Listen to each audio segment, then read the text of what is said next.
Israel dikabarkan menuduh pihak Iran telah membiayai militan Palestina di tepi barat yang diduduki untuk menggelar pelatihan militer.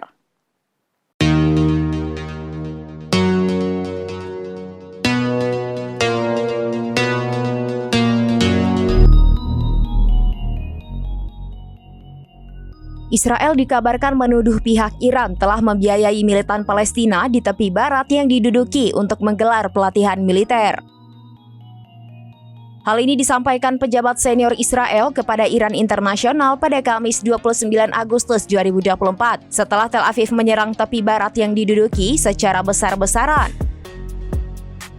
Menurut pejabat Israel itu, Israel telah mendirikan pangkalan militer di kota-kota dan kem-kem pengungsi di seluruh barat. Ia menambahkan Iran selama ini menjadi kekuatan pendorong di balik meningkatnya kehadiran militer di kawasan itu.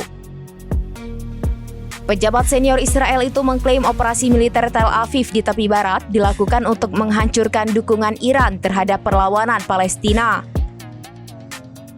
Diketahui Israel menggelar operasi militer secara besar-besaran di tepi barat yang diduduki sejak Rabu 28 Agustus 2024. Pejabat Israel menyebut operasi itu bukan sekedar reaksi terhadap kerusuhan domestik, tapi strategis yang lebih luas untuk melawan pengaruh Iran di wilayah itu. Operasi itu merupakan yang terbesar sejak 2022 silam. Setidaknya 18 warga Palestina di tepi barat yang diduduki tewas diserang tentara Israel dalam kurun waktu 24 jam.